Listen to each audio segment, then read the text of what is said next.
जय श्री गणेश। नमस्कार। मैं आचार्य संजय द्विवेदी। मेरे समस्त प्रबुद्ध दर्शकों का मेरे चैनल पे हार्दिक स्वागत है। प्रिय दर्शकों, आज मैं मिथुन राशि का फरवरी 2026 का मासिक राशिफल लेकर आपके सम्मुख उपस्थित हूं। फरवरी माह में ग्रहों की जो स्थितियां बन रही हैं तथा जो ग्रहों के परिवर्तन होंगे, इस माह में आपको किस प्रकार से लाभान्वित करने जा रहे हैं, किन भावों को ये प्रबल करेंगे अथवा कहीं पर कोई अवरोध या समस्या है तो उसका क्या निराकरण है, संपूर्ण विश्लेषण मैं पूर्ण तर्क के साथ करने जा रहा हूं। प्रिय दर्शकों, इस राशिफल को आप अपने लग्न तथा राशि दोनों के अनुसार देख सकते हैं। मिथुन राशि के लिए यदि हम अवलोकन करें तो वर्तमान समय में गुरुदेव बृहस्पति आपके लग्न में गोचर कर रहे हैं। आपके तृतीय भाव में केतु का गोचर चल रहा है। अष्टम भाव में 4 ग्रहों का योग बना हुआ है, जहां पर सूर्य, मंगल, बुध और शुक्राचार्य हैं तथा आपके नवम भाव में राहु का गोचर चल रहा है। दसम भाव में शनिदेव अब प्रबल अवस्था में आ चुके हैं। इस माह में पहला परिवर्तन 3 फरवरी को होगा, जब लग्नेश बुध राशि परिवर्तन करके अष्टम भाव से निकलकर नवम भाव में जाएंगे। नवम भाव जो मित्र की राशि है, और यहां पर राहु के साथ इनका युति प्रभाव आरंभ होगा। 6 फरवरी को शुक्राचार्य भी राशि परिवर्तन करके आपके नवम भाव में प्रवेश कर जाएंगे।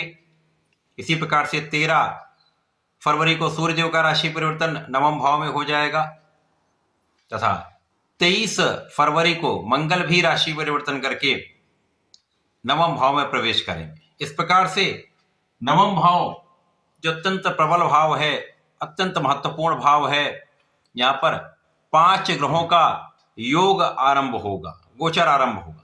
परंतु ये 4 ग्रह जो हैं, सूर्य, बुध, मंगल और शुक्राचार्य, ये राहु के प्रभाव में होने के कारण दूषित भी होंगे। प्रिय दर्शकों, जब भी राहु का सूर्य के साथ योग बनता है तो ग्रहण लगता है।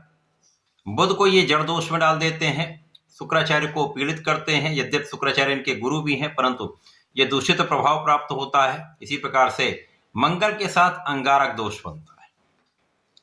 ये दोष तो अवश्य बनेंगे, परंतु इस भाव में कुछ विशिष्टता भी है, क्योंकि जब बुध प्रबल अवस्था में होते हैं और राहु के साथ योग बन जाता तो ये अत्यंत प्रभावी हो जाता है और उस व्यक्ति का कूटनीतिक भाव अत्यंत प्रबल हो जाता है। अब यहां पर सबसे प्रबल भाव ये बन रहा है कि गुरुदेव बृहस्पति लग्न में गोचर कर रहे हैं और मिथुन राशि में गोचर कर रहे हैं।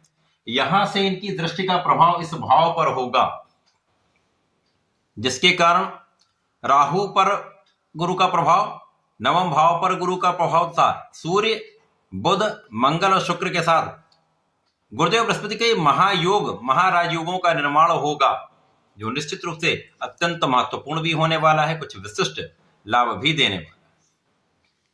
अब प्रारंभ से जो स्थितियां बन रही, वहां पर लग्नेश बुध जो सुख भाव के भी स्वामी हैं, आपके अष्टम भाव में होंगे। अष्टम भाव निर्बलता का भाव है, डेप्रिसिएशन का भाव है, और सूर्य भी यहां पर होंगे। मंगल जो लाभ के स्वामी, वो भी यहां पर हैं, यद्यपि ये विपरीत राजयोग में होंगे। शुक्राचार्य भी विपरीत राजयोग में होंगे।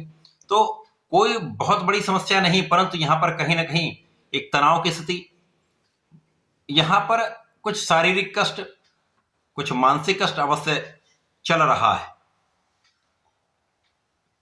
अब यहां पर जो योग बने हैं वो भी बहुत प्रबल लाभ नहीं देने वाले, क्योंकि अष्टम भाव का है। परंतु इस समय में कुछ लाभ आपको निरंतर प्राप्त हो रहा है, धन का आगमन निरंतर हो रहा है। कुछ स्वास्थ्य समस्याओं के कारण आप उतना परिश्रम नहीं कर पा रहे हैं जितना आप कर सकते हैं, जितनी आपकी योग्यता है, जितनी आपकी क्षमता है। इसी प्रकार से पिता का पक्ष भी कुछ निर्बल है, शासन प्रशासन से संबंधित कार्यों में है, सरकारी सेवाओं में है, तो यहां पर कुछ काम में देरी हो सकती है, कुछ कार्यों में उतनी प्रगति नहीं होती है। लाभ तो आपके पास निरंतर आ रहा है, परंतु लाभ की मात्रा उतनी नहीं जितनी आपको लाभ प्राप्त हो सकता है, या लाभ का भाव उतना प्रबल नहीं है।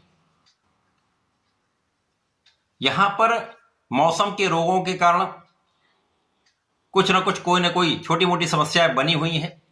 इसी प्रकार से भोजन में अनियमितता के कारण कुछ समस्या हो सकती है।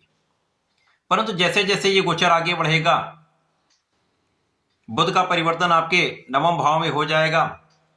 बुध गुरुदेव के साथ दृष्टि प्रभाव में होंगे, राहु के साथ योग में होंगे, तो जड़ दोष तो अवश्य बनेगा। ये जड़ दोष जब बुध और राहु के बीच में अंशों का अंतर कम हो जाएगा तभी अधिक प्रभावी होगा। और जब बुध के पास गुरु का बल मिल जाता है तो ये कुशाग्र योग बन जाता था, कूटनीतिक भाव अत्यंत प्रबल हो जाता है। तो आप किसी भी क्षेत्र में हैं, वहां पर यदि कहीं पर कोई समस्या आती भी है तो आपको उसके निवारण का कहीं ना कहीं रास्ता अवश्य मिल जाएगा। इसी प्रकार से कार्य क्षेत्र में पहले से अधिक प्रगति होगी, कार्य क्षेत्र में पहले से अधिक लाभ होगा। अब चूंकि वाणी का भाव बुध के कारकत्व में आता है, लग्न का भाव भी बुध का है, तो यहां पर जब ये जड़ दोष में होंगे तो कुछ आपको समस्या अवश्य हो सकती है। विचार करके काम करेंगे तो समस्या कम होगी, क्योंकि यहां पर बुद्धि जड़ होती है और जब बुद्धि जड़ हो जाती है तो आप समय पर निर्णय नहीं कर पाते, अथवा वाणी का भाव जब दूषित होता तो आप बिना विचारे बोल देते हैं या जल्दीबाजी में कोई निर्णय ले लेते हैं, तो वो समस्या कर सकता है। परंतु गुरु का प्रभाव भी है तो आपका यहां पर भाव प्रबल हो रहा है, राहु भी नियंत्रित होंगे और बुध भी प्रबल होंगे, जिसके कारण ये एक अच्छा योग बन जाता है। तो आप पहले से अधिक परिश्रमी हो जाएंगे, पहले से अधिक विचारशील हो जाएंगे। यदि यहां पर आपने विवेक के साथ निर्णय लिए, जल्दीबाजी नहीं की, किसी भी निर्णय पर पहुंचने से पहले अच्छे से समझ लिया, एनालिसिस कर लिया, तो किसी भी कार्य में बहुत कठिनाई नहीं होगी। क्योंकि यहां पर भाग्य के स्वामी शनिदेव अत्यंत प्रबल अवस्था में केंद्र के भाव में है, गुरु की राशि में है, गुरु के साथ चतुर्दशम के संबंध में है, जिसके कारण यहां पर कार्य क्षेत्र तो विस्तृत निश्चित रूप से होगा।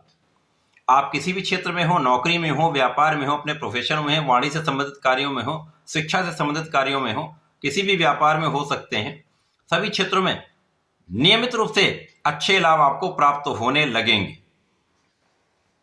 अब यहां पर भाग्य भी पहले से अधिक प्रबल हो जाए, क्योंकि लग्न इसके साथ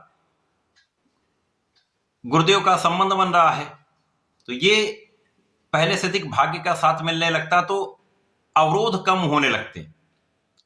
तो कार्य क्षेत्र के अवरोध जब कम हो जाएंगे तो जो काम में ठहराव आया था, जो काम में स्थिरता आ रही थी, वो दूर होने लगे।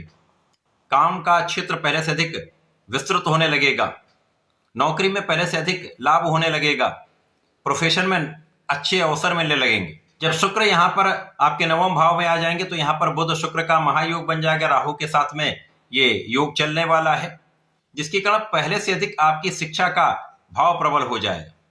जो शिक्षा में कहीं छोटी मोटी समस्याएं आ रही थी, अवरोध आ रहा था, मन का भ्रम हो रहा था, वो दूर होने लगेगा और आप पहले से अधिक सफल रहने वाले। यहाँ पर संतान का पक्ष पहले से अधिक बलवान हो जाएगा, संतान सुखी होगी तथा आपको भी संतान का सुख प्राप्त होगा। इसी प्रकार से इस समय में देश विदेश से एक अच्छा लाभ आपको प्राप्त होता दिख रहा है। देश विदेश में आपका नाम बढ़ने वाला है, आपके कार्य क्षेत्र से, आपके कला क्षेत्र के ज्ञान से, आपके प्रोफेशन से नए नए अवसरों की प्राप्ति हो सकती है। तो धन का एक अच्छा लाभ आपको प्राप्त होता दिख रहा है। अब यदि यहां पर कहीं आपने जल्दीबाजी में कोई डिसीजन ले लिया या जल्दीबाजी में किसी निर्णय पर आप पहुंच गए तो कहीं कुछ अवरोध भी आ सकता है, क्योंकि वहां पर आपने एनालिसिस नहीं किया तो अच्छे बुरे का आपको ज्ञान नहीं हो पाया, जिसके कारण कुछ समस्या हो सकती है। इसी प्रकार से भाई बहनों के बीच में कुछ तनाव हो सकता है, कुछ मतभेद हो सकते हैं, तो यहां पर बहुत संयम, बहुत संतुलित रहना होगा। जब सूर्यदेव भी आ जाएंगे तो पराक्रमेश का भाग्य भाव में गोचर और भाग्य में होकर इनका पराक्रम के भाव पर दृष्टि का प्रभाव विशिष्ट प्रभाव देगा। आपका परिश्रम कई गुना बढ़ जाएगा, आप सही दिशा में प्रयत्न करने लगेंगे। यदि राहु का ग्रहण दोष भी होगा, जिसके कारण कुछ ऐसे मित्र होंगे जो कहीं ना कहीं आपको डिगाने का प्रयत्न कर सकते हैं, या स्वार्थी मित्र जो आपका लाभ उठा सकते हैं, या ऐसे मित्र होते हैं जो आपको गलत मार्ग दे देते हैं। तो इनसे बचने की आवश्यकता होगी।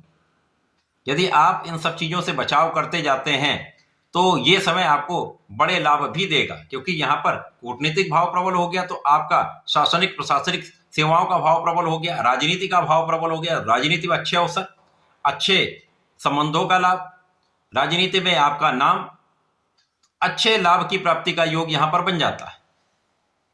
जब मंगल भी आ जाएंगे तो मंगल यहां पर आपके नौकरी में प्रगति अचानक करा देंगे। इसी प्रकार से मंगल यहां पर आएंगे तो लाभ को पहले से कई गुना बढ़ा दें।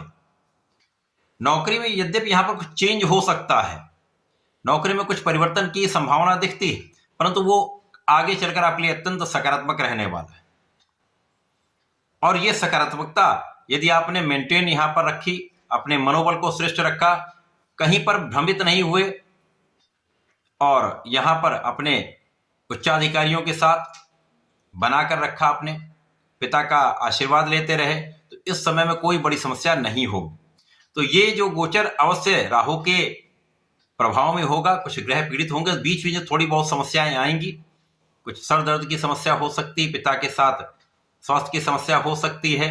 इसी प्रकार से इस समय में मौसम के रोगों से आप स्वयं पीड़ित हो सकते हैं, तो यहां बचाव करने की आवश्यकता है, डरने की आवश्यकता नहीं है। और इस समय का संपूर्ण उपयोग करने के लिए आपको गणपति महाराज की आराधना करनी चाहिए, ओम गंग गणपतये नमः का नित्य जप करना चाहिए तथा गणपति श्रोतम का पाठ करें या गणेश अथर्वशीष का पाठ करें, विशेष लाभ मिलेंगे। संकर मोचन के ओम हम हनुमते नमः 27 बार जप करके घर से कार्य पर निकलेंगे, संपूर्ण कार्य सिद्ध हो। तो ऐसा करके इसका लाभ लें। धन्यवाद, नमस्कार।